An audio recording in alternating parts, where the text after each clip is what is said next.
Every drummer and their mom is frustrated by their doubles. It usually feels like, oh, I can play them to a certain tempo, but then they start to feel kind of sloppy, or I don't know how much I should use my fingers versus my wrists, or do I stroke them out, or do I let it bounce, or man, if I just get to the end of my life and I can play one clean double stroke roll, then that would be enough for me. And there are thousands of YouTube videos and exercises and books and different things that promise that if you just do that exercise, it's going to make your doubles good. Here's the thing.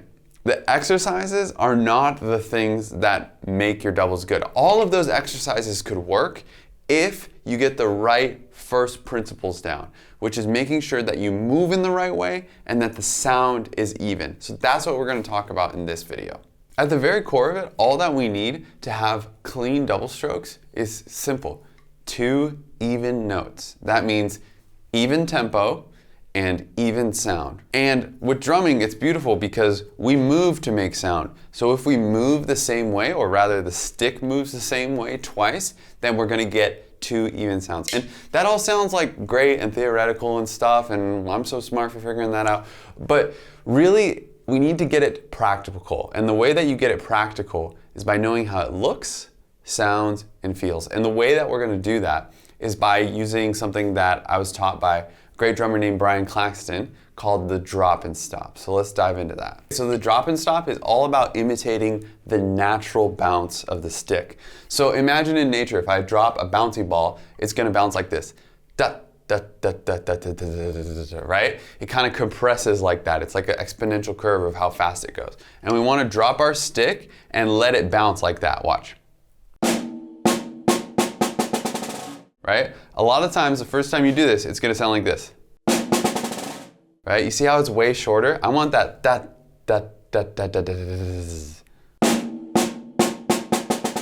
right? The way that I'm doing that is I'm letting my fingers get pushed out of the way right now.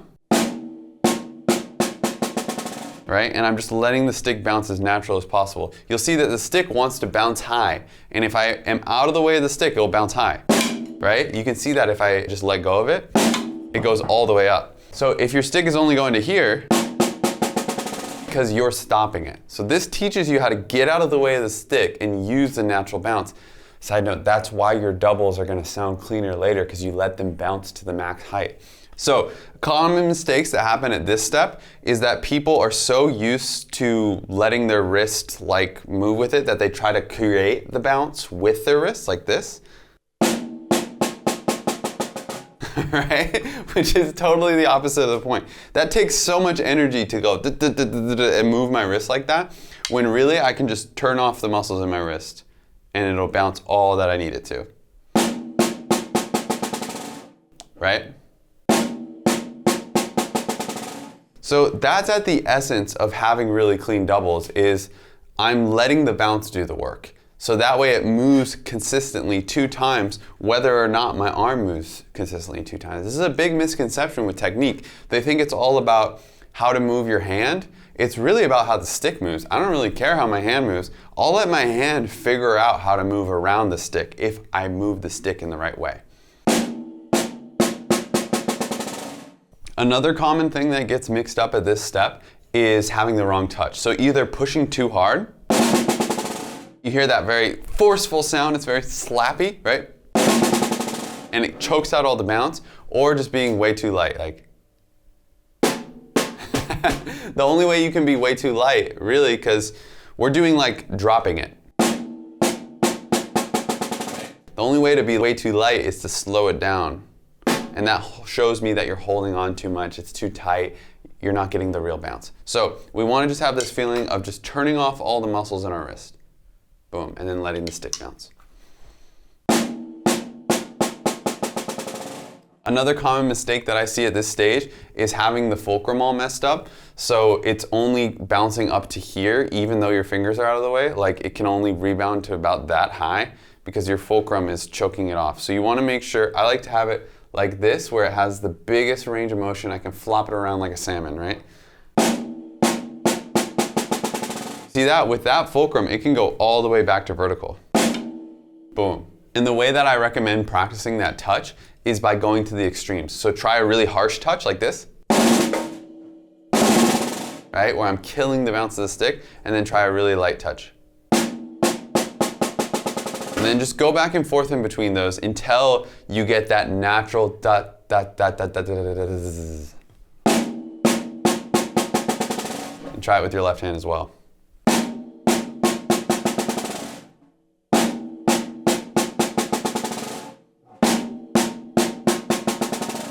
By the way, this is where most drummers get really mixed up, this step. It takes a lot of feedback because there's so much subtlety. So I highly suggest that you play this for a mentor, make sure that your touch is right, make sure that you're letting it bounce enough, but that you're not letting it flop around too much. That way you can build on a really stable foundation. And by the way, this is something I help my students with. So if you want feedback on this, you want to work with me more deeply, there should be some links in the description where you can reach out to me. Okay, so this is about playing doubles though. We're not playing, Flopmaster 5000. So the trick here is we have that natural bounce, and now we just need to know how to pick it up without interrupting the natural bounce. So the way I like to do this is 4, 3, 2, 1, okay? So start by letting it bounce naturally until its natural conclusion. Now, same thing, but just pick it up after 4. Boom. You see how I didn't stroke out 4? I just let it bounce, and then after 4, I snatched it up. So I didn't change anything until I got to 4. Right? You hear how it's not even or anything. We're just learning how to control bounce, right? So let's do it with the left hand. Now after 4. Boom. So we're learning how to relax down and snatch back up. Now let's do it after 3. We're working towards doubles. So after 3.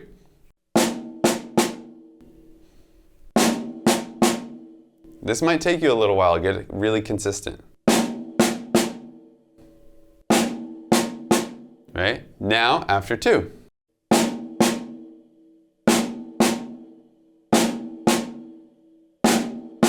And now you see I'm playing a perfect double. My wrist isn't having to move 2 times. It's having to move once, and the stick is bouncing all the way up because I'm letting it bounce because I built on a good foundation.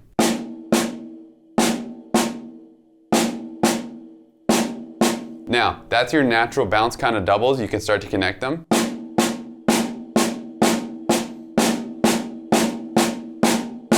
That's kind of slow. The way that you add to this is by adding pressure. So I can do my natural bounce, but just push down a little bit and it'll go faster. So instead of this,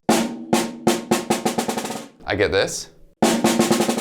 Right? You see how it maintains the same ratio? It's still like that, but it's just faster. That's really important. You don't want it to get compressed or weird. You don't want it to be like that's not the same ratio. We still want a natural fluid bounce, okay? So a little bit of pressure. Right? Same thing, now pick it up after 2.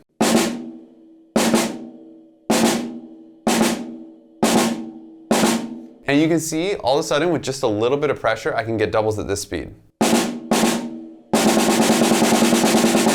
That's plenty fast for a lot of you, okay? So that's how you get the doubles at a faster speed. Now, there's one more element that's very important. With doubles, depending on the tempo, there's different techniques you can play them at, right? You can play them by stroking them out, which is where you turn your wrist twice. Which makes a lot of sense at the slow tempos. Like at a slow tempo, if I'm doing this bounce control thing, it's kind of floppy. I can do that, but if you saw me playing live in the wild, I wouldn't be doing that. It's too floppy. I would rather maintain some pressure by using my wrist for that tempo. But at the faster tempos, it's impossible to stroke it out, you know? I mean, you can work on that as an exercise, but like using it in the wild is kind of impractical. Now, I don't care how I move my wrists. I want the sticks to move the right way, so I can shift my technique as I go up to the tempo so that the sticks move in the right way. I'll show you what I mean. So it looks something like this.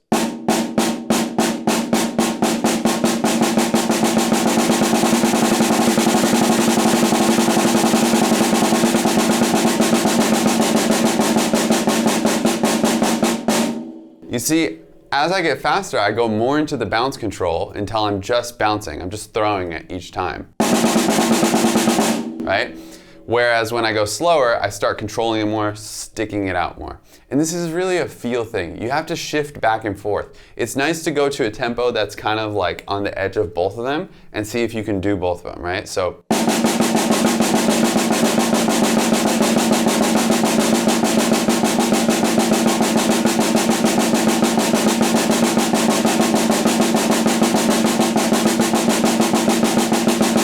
Right? The important thing is to keep your focus on how it looks, how it sounds, and how it feels, rather than how much wrist should I be using. It's not a hard and fast rule. We want the stick to move the right way and sound even, not to, at this tempo I use this ratio of wrist. That's not how it works. It's about the sound, so think sound first and then adjust your body to fit that however it needs to. Now, remember, there is tons of nuance to this. The goal is to remember how it looks, how it sounds, and how it feels, and then train your muscle memory to imitate that in every situation, okay? So that's why it's so useful to do all those exercises in every other video or method book and stuff, because the goal of those exercises is just to reveal the tempos and the techniques and the controls where you feel uncomfortable, and then use these first principles of bounce control, looks, sounds, feels, and then that way you can work out the kinks. That's really where the real work is. And then once you do that enough times, you're gonna tune your muscle memory, you're gonna tune your intuition to where whatever tempo it is, your fingers and your wrists, they know what to do to make it sound even, because you are always focusing on how it looks, sounds, and feels in the first place. So keep practicing. I hope you enjoyed this video. If you did, there should be another related video that you're gonna like. I would click on that, and I'll see you next time.